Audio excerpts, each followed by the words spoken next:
lembrar-vos, embora já estáis cientes de tudo, uma vez por todas, que o Senhor, tendo libertado um povo, tirando-o da terra do Egito, destruiu depois os que não creram, e a anjos os que não guardaram o seu estado original, mas abandonaram o seu próprio domicílio.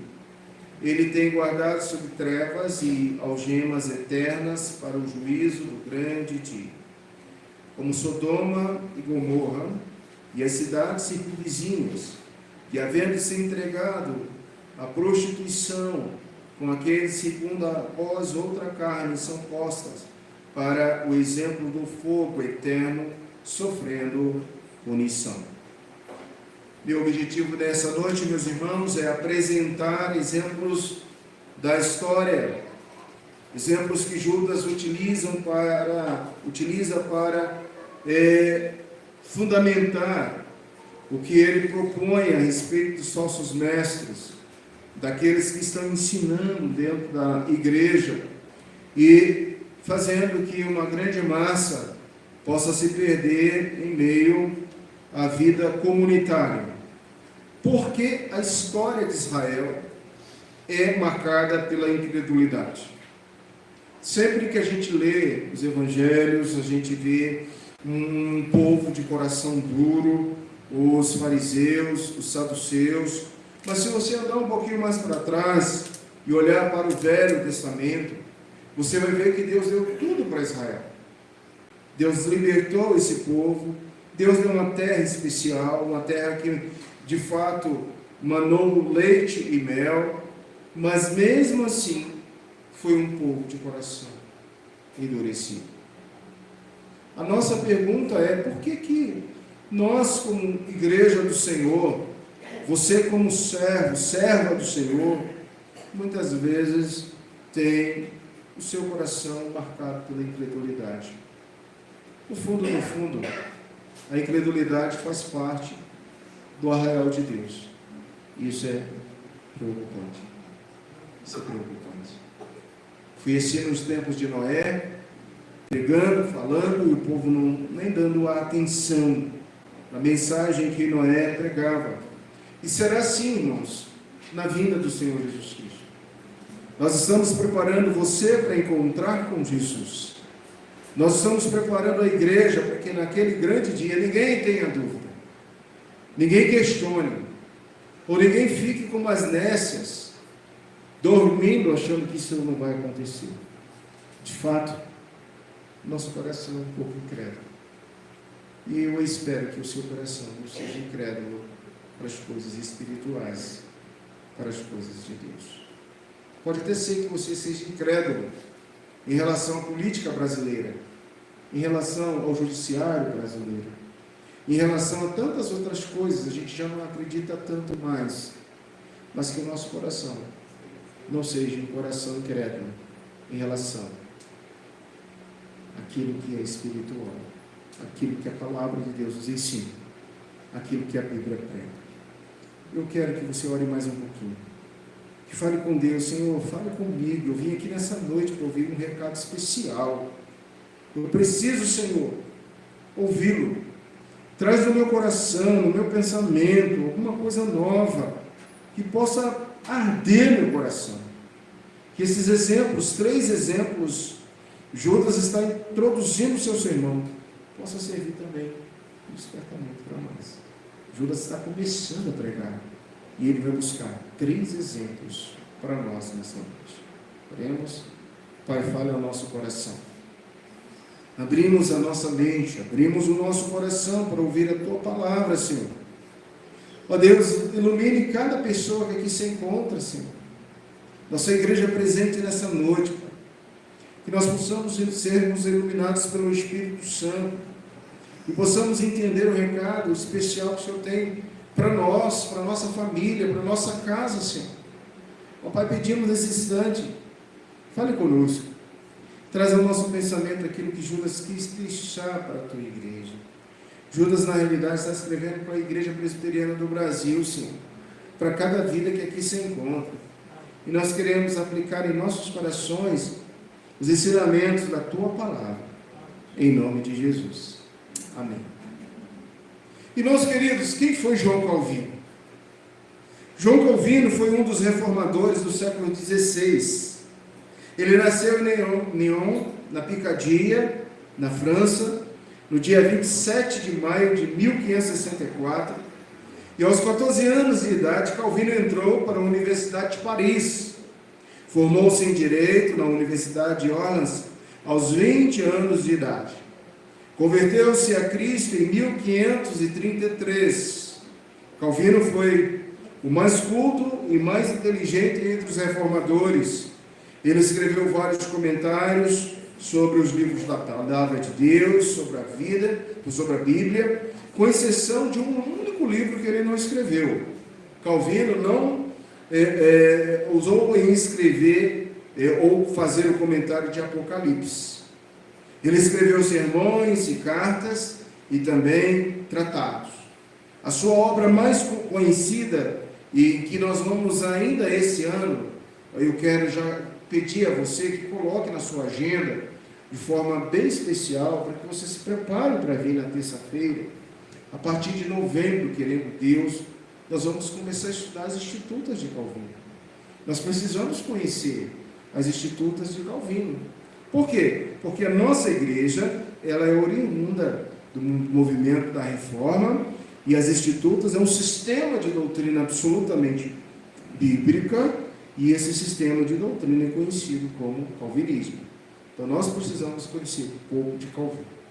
Se você diz ser presbiteriano e nunca estudou nada do compêndio teológico de Calvino, realmente você está precisando elevar o seu capital cultural e espiritual. Então, eu convido você a se preparar ainda esse ano, provavelmente no mês de novembro, para que a gente possa estar estudando as Institutas de Calvino.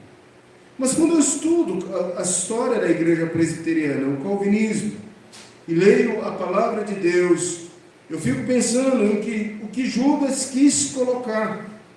Antes de tudo, Judas continua a sua apologia sobre os falsos mestres. Ele quer anunciar a condenação vindoura desses homens. Ele está preocupado, irmãos, já naquele período com a história da igreja. O que estava acontecendo com a igreja. E o que aconteceu. Porque pouquinho anos depois, século IV, você já vai ver que a igreja primitiva está totalmente distanciada da palavra de Deus. É uma igreja primitiva que vai caminhar para o catolicismo apostólico romano. Uma igreja primitiva que vai ser destruída por vários elementos que vão tornando a igreja impotente, insuficiente, uma igreja em que precisava realmente de reforma, uma igreja que precisava voltar para os caminhos bíblicos. Tudo aquilo que Pedro, Judas estava preocupado aconteceu.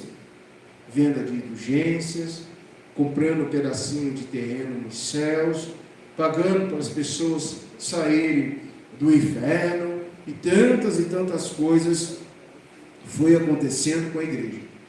Então, se você alguma vez ouvir alguém dizendo que a primeira igreja foi a igreja católica, apostólica romana, isso é falácia, isso é mentira. A primeira igreja foi a igreja primitiva. E essa igreja que Pedro, como vimos, e agora, como nós estamos estudando, Judas estava preocupado com aquilo que poderia acontecer. Você lembra que no sermão passado, alguns irmãos não puderam estar conosco? O sermão passado, irmãos, é só você voltar os seus olhos para o versículo 3 e 4. Foi o assunto do domingo passado. E o que o versículo, o contexto anterior está falando para nós? Vamos lembrar. Eles estão aqui, ele, claro, Judas está aqui nos lembrando sobre os homens ímpios. Verso 4. Pois certos indivíduos se introduziram com dissimulações, os quais desde muito foram antecipadamente pronunciados para essa condenação, homens ímpios. Pregamos no domingo passado sobre a característica desses homens ímpios. Em primeiro lugar, esses homens precisam serem combatidos. Homens ímpios precisam serem combatidos diligentemente, com esforço, com vigilância, com perseverança. Em segundo lugar, eles introduzem dissimulações. Introduziram dissimulações no meio da igreja, trocando o que é certo pelo que é errado, mudando os princípios e os valores. E em terceiro lugar, como diz o verso 4, transformam em libertinagem a graça de nosso Deus. Isso nós vimos no domingo passado. Porém, hoje eu quero meditar no seguinte tema, verso 5. Quero, pois, lembrar-vos, embora já estáis cientes de tudo. Nosso tema nessa noite é cientes de tudo. É importante você, como servo do Senhor, quantos anos você tem de regenerado? Essa é a nossa pergunta. E estudamos no discipulado essa semana que a regeneração é algo de extrema importância. Trazer a nossa consciência, quando é que nós nascemos de novo, quando aconteceu o processo do novo nascimento, quando foi seu parto espiritual. Isso é muito importante, para que a partir do seu novo nascimento, da sua regeneração, você pode ter mudanças expressivas, um marco da sua vida espiritual.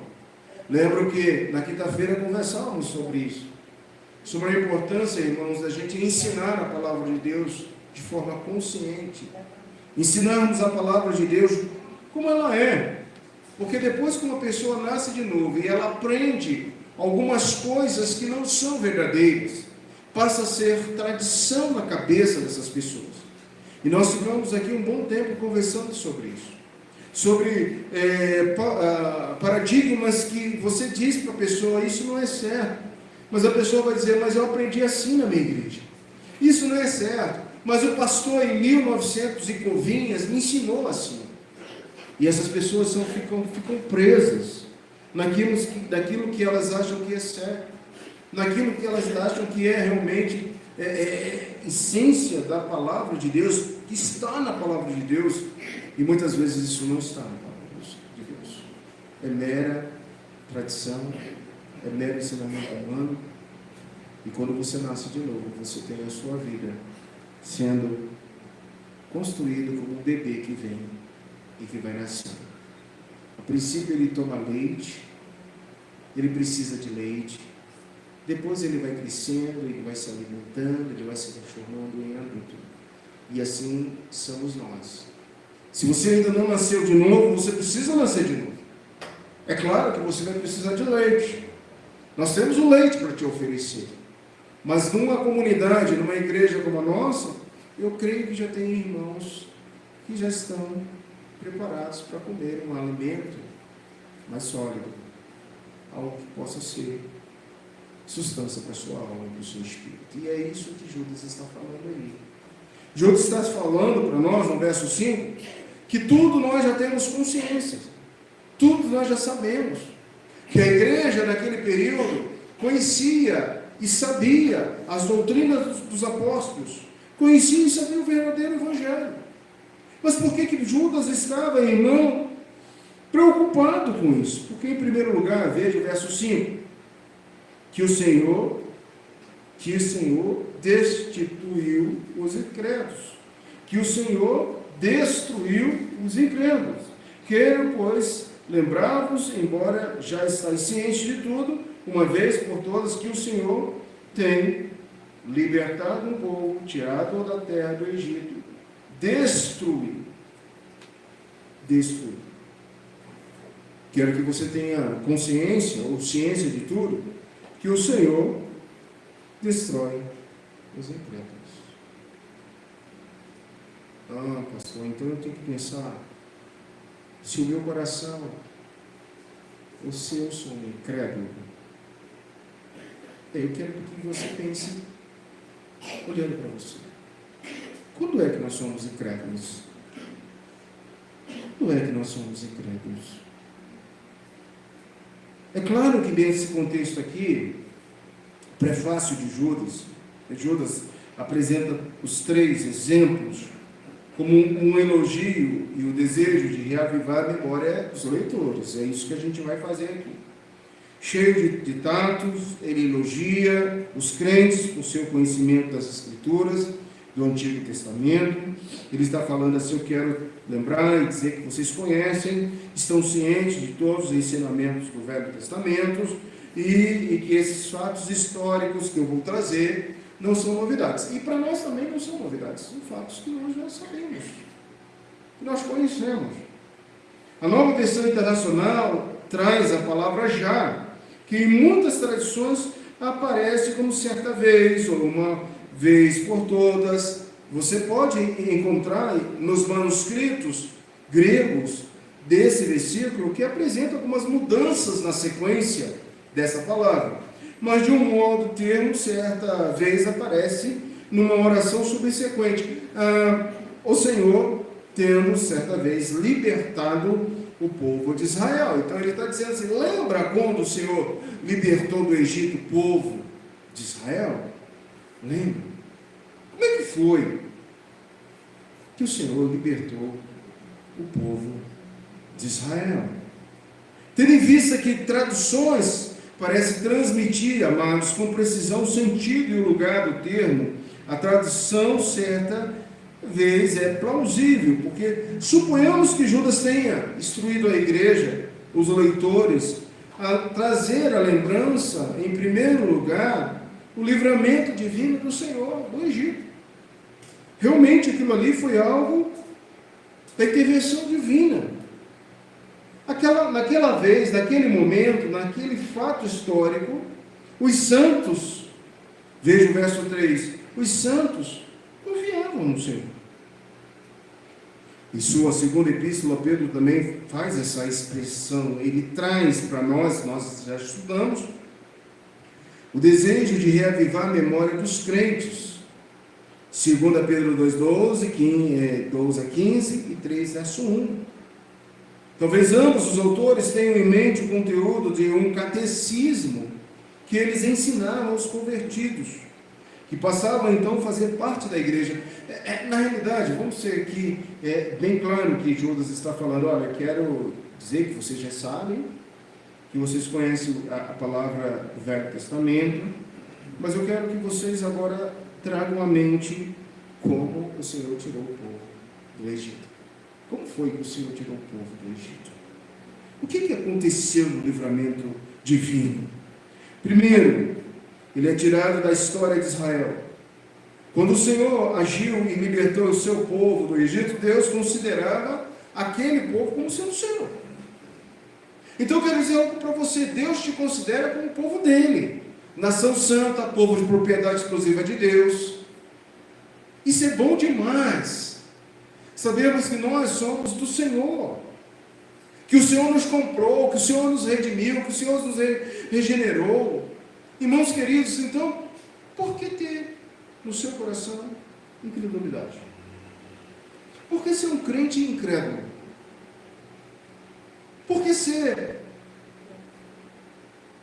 aquele que o Senhor Jesus olhou para ele: Tomé,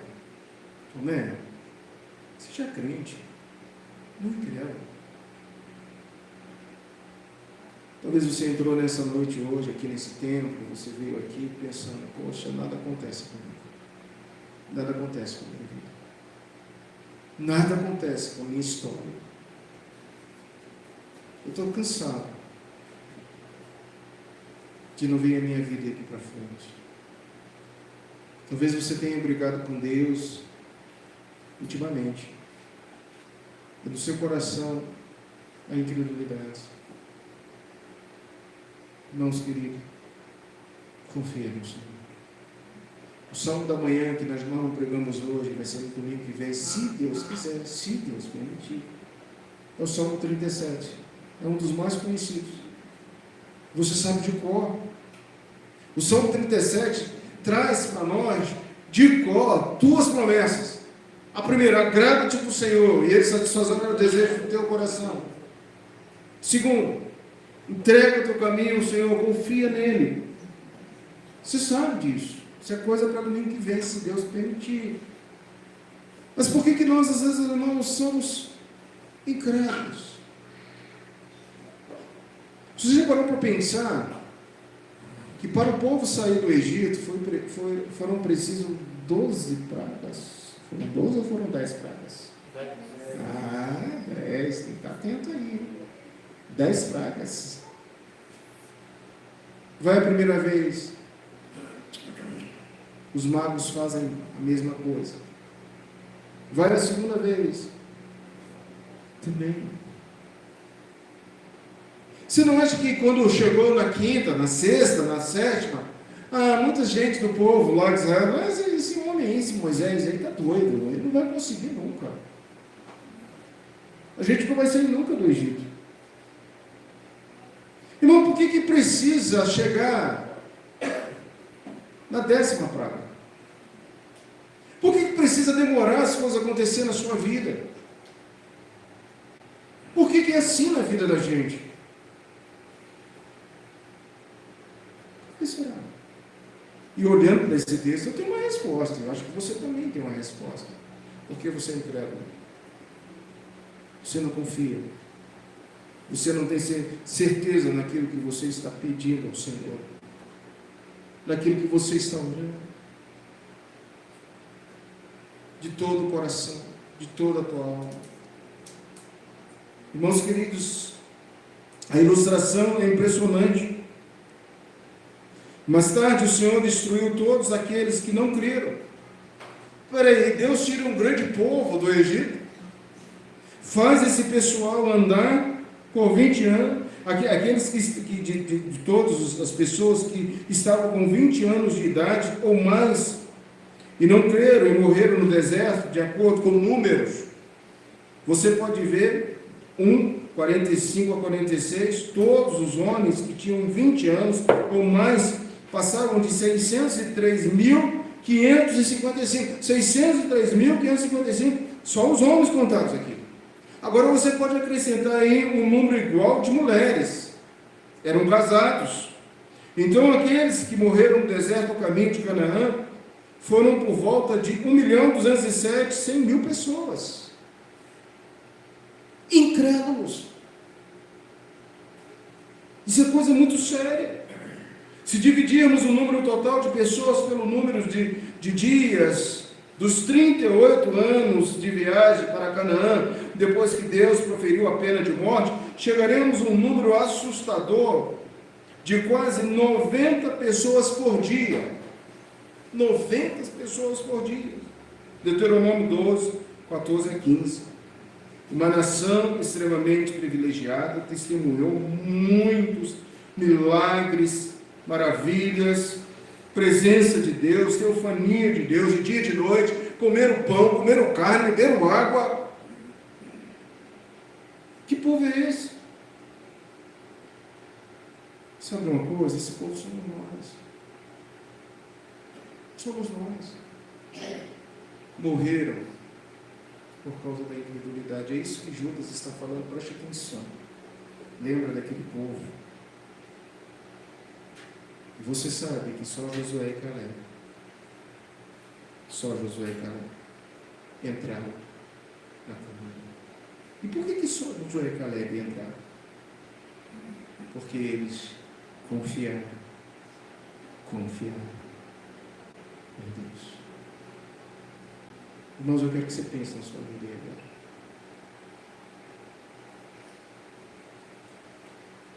O que está difícil?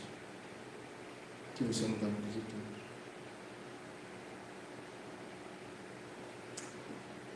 É só para a gente relaxar um pouquinho. Nós estamos bem cansados. Desde sábado, trabalhando aqui, de 8 horas, ontem nós paramos muito tarde aqui. Hoje nós estivemos trabalhando aqui, os irmãos saíram agora. Eu saí um pouco mais cedo, porque a gente tinha que estar pregando aqui no culto. Mas cada obstáculo que a gente foi vencendo ali, onde foi uma celebração. Você não sabe. Tirar forro,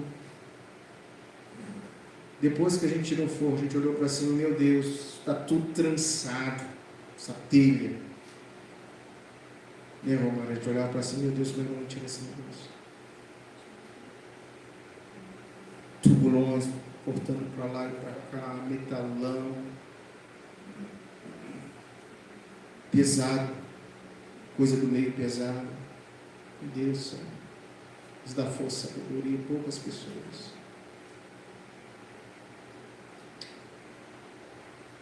Depois que a gente tirou, e agora para dentro dessa parede?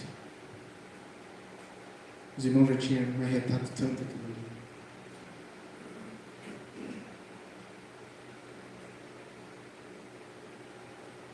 É um exercício de fé e confiança em Deus. Senhor, o Senhor está conosco. Multiplique a nossa força. Só Alves com idade avançada lá, gigante, trabalhando com tanta energia. Paulo, Fred, Romário, os irmãos, Frank, meu Deus, se conosco.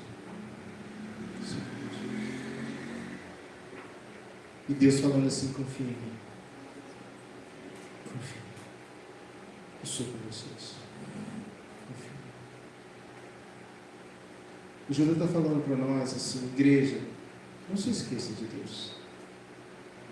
Judas está fazendo um apelo imenso, irmãos. No primeiro ponto do sermão dele aqui, ele está falando, o Senhor destruiu os incrédulos. O Senhor te destrói. Se você não acreditar nele, o Senhor te destrói. O Senhor te ama. Agora você precisa confiar nele, entregar sua vida a ele totalmente, incondicionalmente. Porque em segundo lugar, veja o verso 6, ele agora não vai falar mais da história de Israel, ele vai falar dos anjos.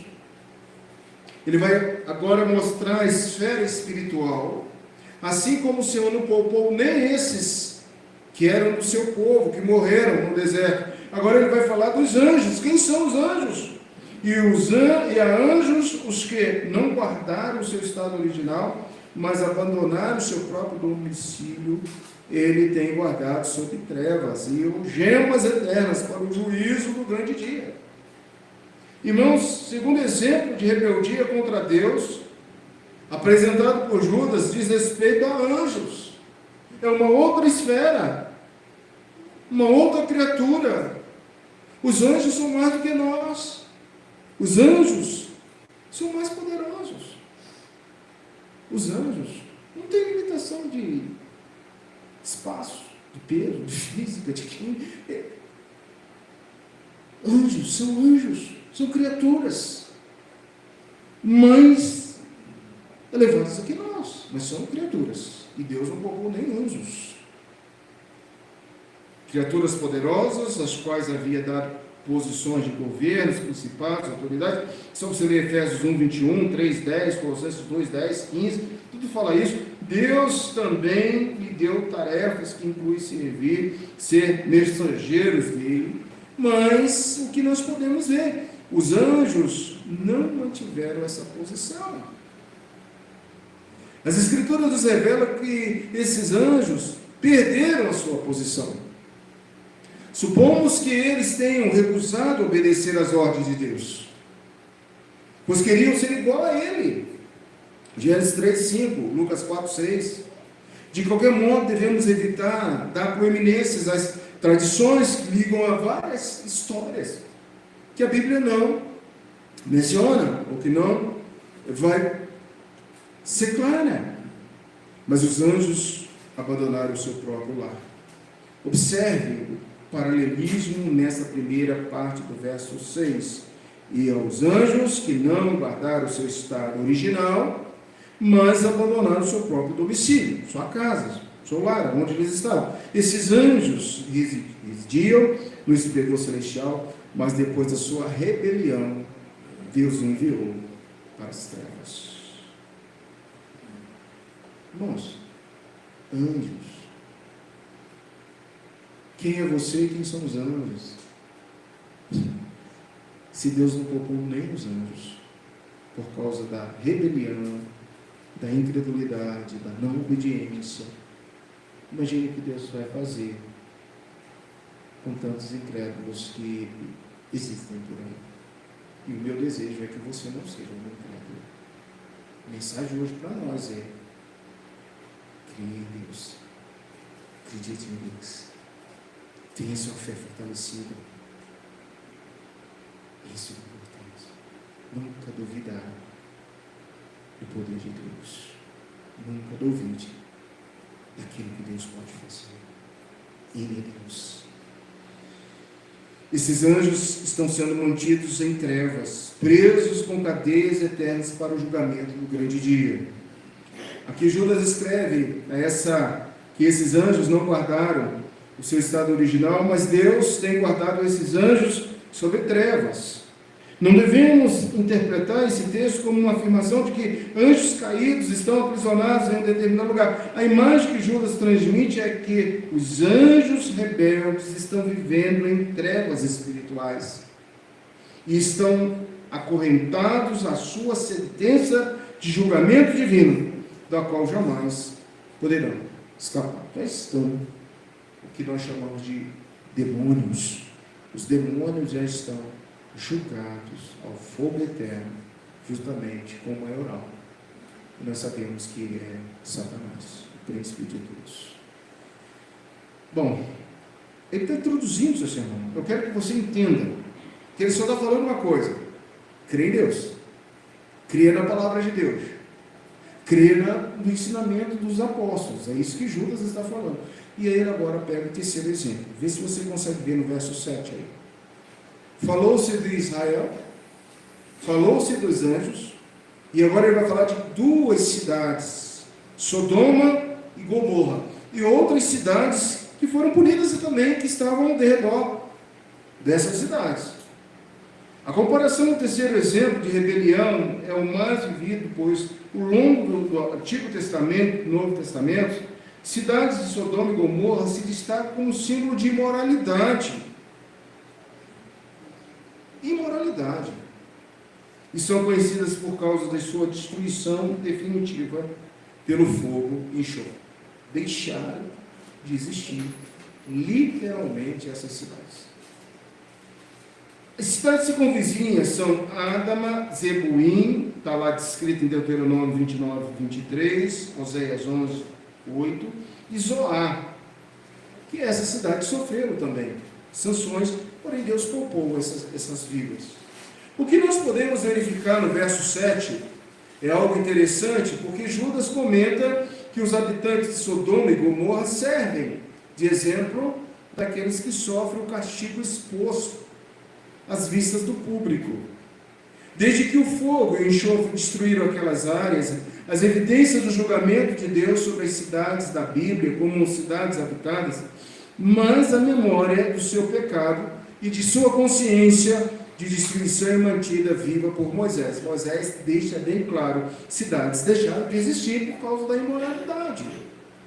Pelos profetas, por Jesus, por outros autores do Novo Testamento, Sodoma e Gomorra torna-se símbolo de equivalente da ira de Deus para com o pecado. Então, veja, imoralidade no arraial de Deus. Isso é muito sério. Imoralidade no arraial de Deus.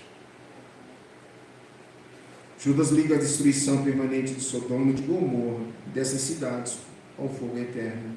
E nos faz lembrar, em resumo, o sinal de advertência dado por Deus em relação à imoralidade.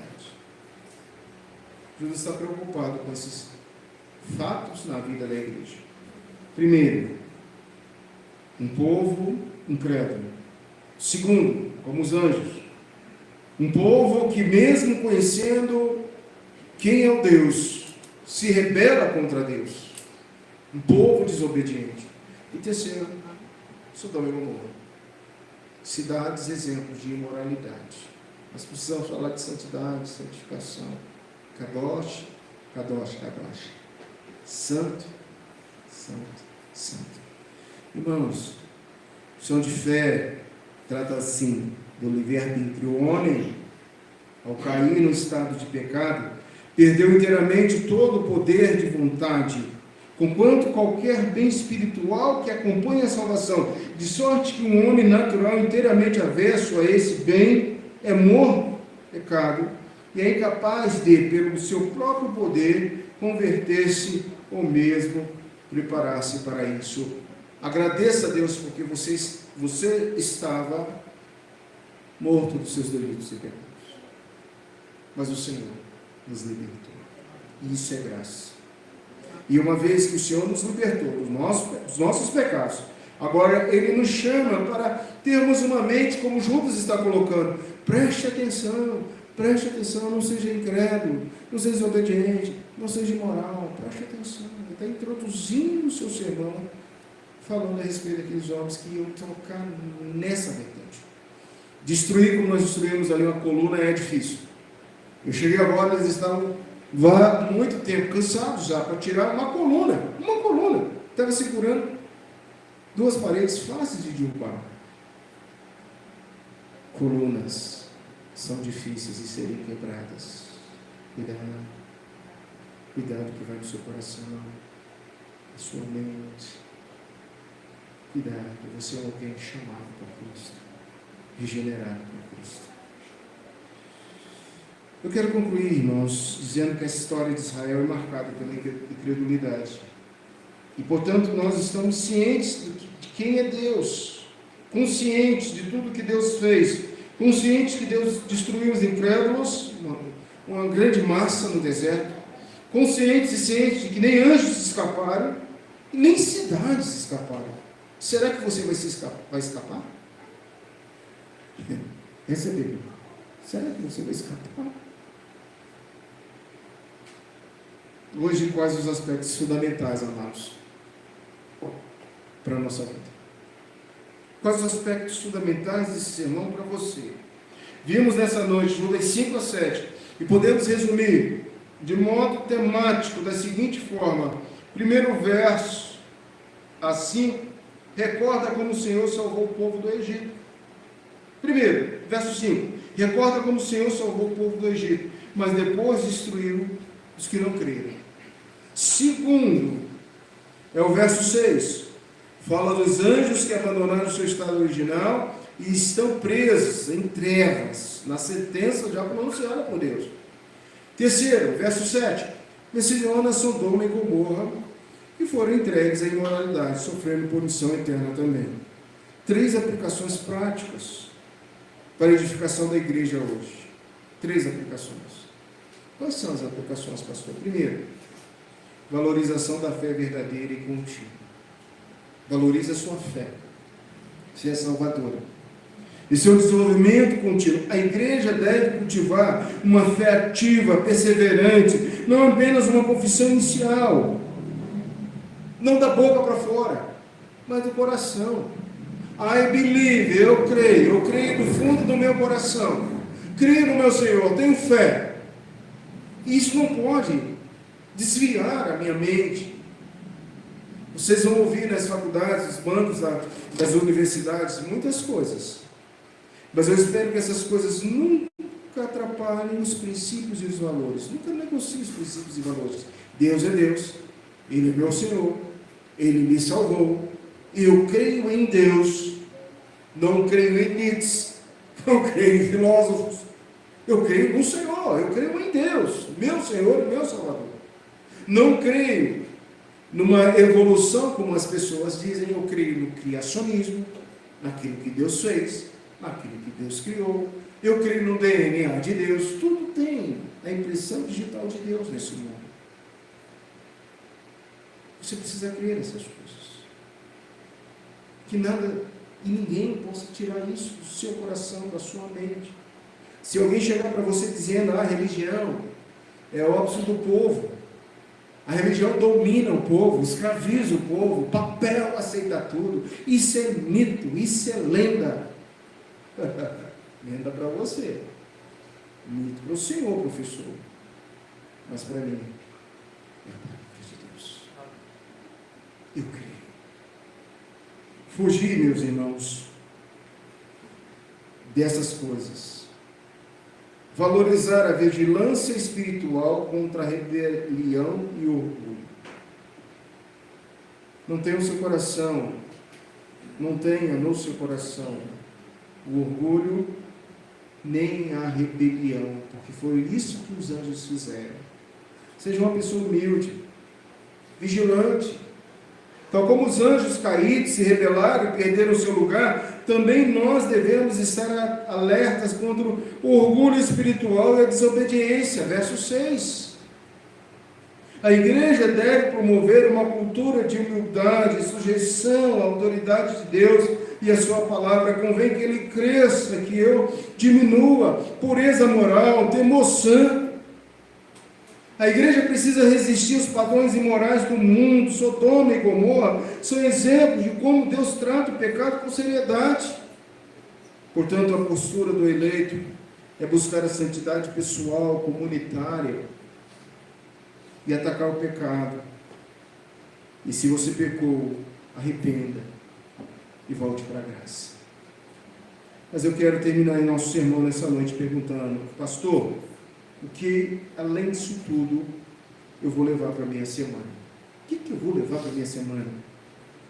Cabe muito bem proceder uma pergunta: como deve ser o proceder do eleito? Como deve ser o nosso procedimento? Crer. Crer não é só um ato passado, mas uma caminhada diária. Olha que frase linda, né? Para você botar na sua camiseta. Vai nessas lojas que faz uma camiseta e coloca lá. Coloca essa frase, anota aí. Crer não é um ato do passado. Não é um ato do passado, mas uma caminhada diária. Eu estou crendo agora, nesse momento. Amanhã eu vou continuar crendo. Depois da manhã, continuarei. É um ato contínuo. Você não crê só naquilo que já aconteceu no passado, mas tem que se renovar, a praticar a leitura constante da palavra, a oração, participar ativamente da vida da igreja, evitar a complacência espiritual, o hábito de andar por vista e não por fé. Eu não ando por vista, mas eu ando pela fé. O justo vive pela fé. Crê, meu irmão. Aonde você estiver, o Senhor vai estar contigo. Deixa eu falar algo que as pessoas falavam muito no passado, que você tinha que ir na igreja buscar sua bênção, que você tinha que ir na igreja pedir a sua bênção, ordenar ao Senhor a sua bênção.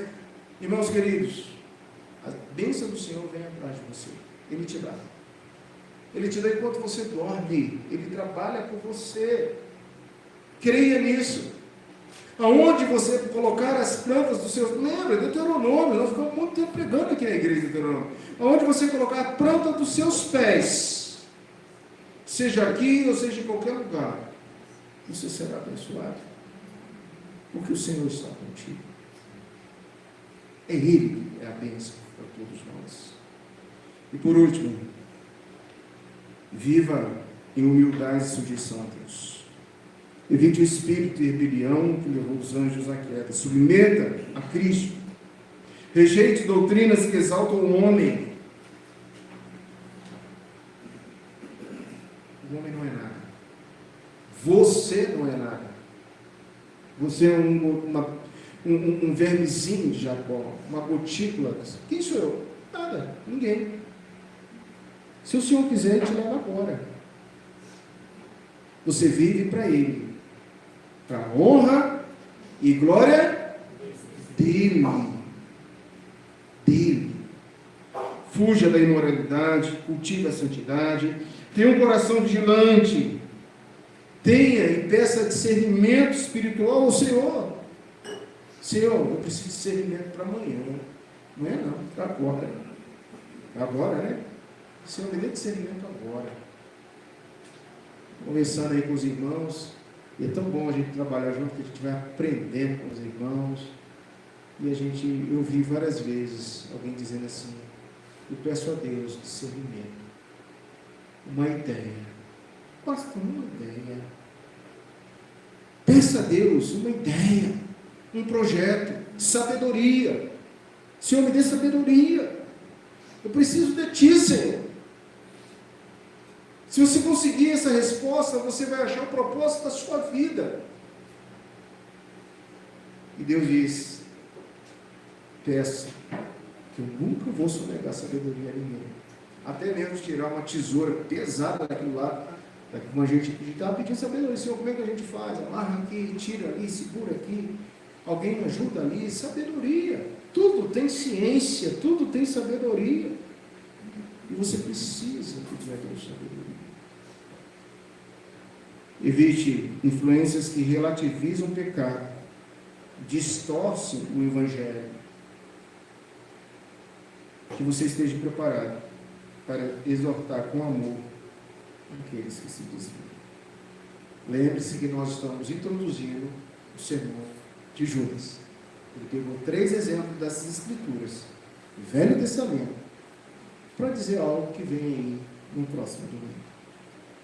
Tenha o seu coração preparado, porque Judas continuará pregando para todos nós. Feche os seus olhos. Agradeça a Deus por você estar aqui. Renova a sua fé agora. Renova. Senhor, eu creio em Ti. Senhor, você pode libertar minha filha agora. Pode curá-la. Pode tocar na alma do meu marido. Senhor, eu creio que o que é impossível para mim é possível para Ti. Creia no fundo do seu coração. Estabeleça essa conexão com o Pai, com Deus. Tudo provém dEle. Tudo é para Ele. Obrigado, Senhor, pela Tua palavra. Meu Deus, quanta gente morreu no deserto. Não deixa a gente morrer na Tua casa, não, Senhor. Não deixa a gente ser incrédulo, não, Senhor. Deus, tem compaixão da gente. Deus tem os anjos foram criados um pouco maior do que a gente. Nem eles escaparam da Tua ira. Cidades como Sodoma e Gomorra, cidades, ó Deus, foram destruídas. Que o Teu povo possa crer mais em Ti, Senhor. Que nós possamos continuar Te adorando na beleza da Tua santidade. Em nome de Jesus. Amém.